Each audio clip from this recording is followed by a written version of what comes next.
గెలుస్తా అని అనుకోలేదు. ఇప్పుడు మా మాదన్న అన్నట్టు, కొనరావుపల్లె మాదన్న అన్నట్టు గెలుస్తా అని అనుకోలేదు. గెలుస్తా అని అనుకోక ఎట్లయితే అట్లా ఏది సూచికత కేసీఆర్ చెప్పేది ఒకప్పుడు, రానైతే రాని ఎగబెట్టుడు ఎంతసేపు అని, రానైతే రాని ఎగబెట్టుడు ఎంతసేపు అన్నట్టు అది బాగా వాళ్ళు మనసులో పెట్టుకొని ఇక రానైతే రాని ఏమన్నా కానీ అని 2,00,000 రూపాయలను 4,000 రూపాయలు, ఈ 1,116,000 తులం బంగారం, ఈ 5,000 దాన్ని 7,500 రైతు బంధును, ఇవన్నీ నానా కోటి అబద్ధాలు సంతోషం.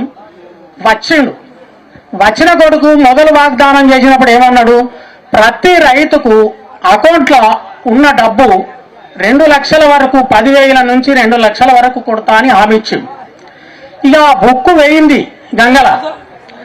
దాని తర్వాత రేషన్ కార్డుకి వచ్చిందిగా.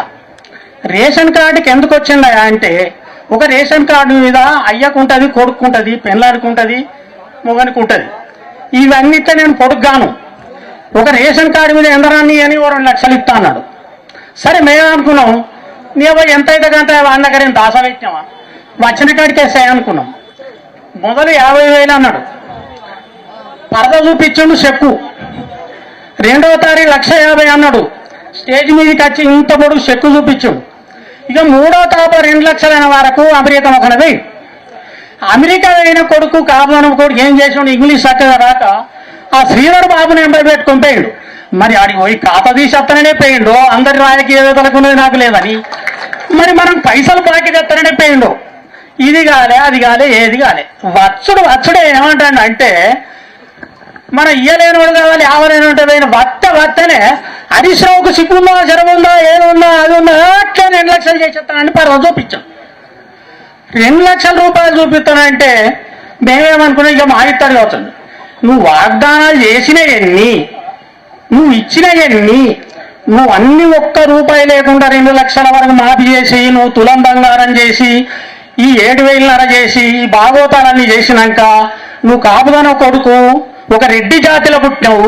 నువ్వేమనేది ఉండే అంటే, హరీష్ రావు ఇంకెవరన్నా ఈయన ఉన్నారా, 2 లక్షల రుణం మాఫీ రాను వాళ్ళు ఎవరన్నా ఉన్నారా, హరీష్ రావును తోలుమను, హరీష్ రావు పంపి నేను ఆ 2 లక్షలు కూడా 24 గంటలు కొడతా అని ఒక స్టేజ్ మీద ఒక విధానంగా మాట్లాడి పంపి ₹1 లేకుండా చేసిన హరీష్ రావు, నువ్వు ఒకనాడు రాజీనామా చేస్తా ఉన్నావు, అది నీ విజ్ఞతకే వదిలేస్తావా అంటేనే మనం ఇజ్జతదారులం. మనిషికే కరం అమ్ముకొని చందాలేకైనా మళ్ళా గెలిపించుకున్నాం. మొండా కొడుక నువ్వు కాపుదనం కులంలో పుట్టి ఇప్పుడు ఇయ్యలేని వాళ్ళు ఎవరైనంటే అయినట్టు ఎవరికి చక్కగా ఇవ్వకపోతివి. వచ్చుడు అమెరికా నుంచి రాగానే ఇచ్చింది లేదా, సచ్చింది లేదా, ఇష్టం వచ్చినట్టు మాట్లాడితే. వెనకడగట్లేవాడు బండి సంజీవ్ మాట్లాడి ఆయన పార్టీ ప్రెసిడెంట్ పోగొట్టుకున్నాం.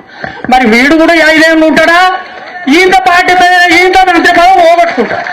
కోరిక మా ఇచ్చేది పోతావురా, మేము రెడ్డి కులంలో పుట్టాము. నేను కూడా ఒక 100 మలారెడ్డి అని, నేను నా అయ్య ఒక్కొక్కనే. మా అయ్య చిన్నప్పుడు 5 ఏళ్ళు పోయినప్పుడే చచ్చిపోయాడు. నాకు అన్ని అనుభవాలున్నాయి. నేను ₹14 సిద్దిపేటకు బాడిగా కొట్టి బతికిన. ఇవాళ 10 ఎకరాల భూమి, 2 కొడుకులు, పిల్లలు, మా ఊరిగా బతానా. నువ్వు బతకకాడికి బతకక వచ్చి నేనైతే అందరం ఎక్కిన. ఇక నా జన్మ ధన్యమైంది. ఇక నేను మాజీ ముఖ్యమంత్రిని అనిపించుకోని, కోటె వద్ద అడుగురని దండం పెడతా. ఈ రెడ్డి జాతిలో అందరికి మానం తీయకు. ఆ కొట్టేదేదో చక్క కొట్టి, కాకపోతే నువ్వు ఏం చేస్తావో, ఏం బాధపడతావో, నీకు వెనుక 4 మీటలు ఉత్తమ్ కుమార్ ఉంటాడు, బొత్తం కుమార్ ఉంటాడు, పొన్నం కుమార్ ఉంటాడు. ఓ నెలకొక పారి ఢిల్లీకి పోతా అంటావు, నెలకు 2 మాటలు ఢిల్లీకి పోతా. ఆడ అత్తవాదని అడగాలి, ఈయన మొగని అడగాలి. మనము సంసారం చేసినాం 10 ఏళ్ళు అంటే ఇతరాలు మొదలు అయ్య కొడుకులు సంసారం చేసినట్టు.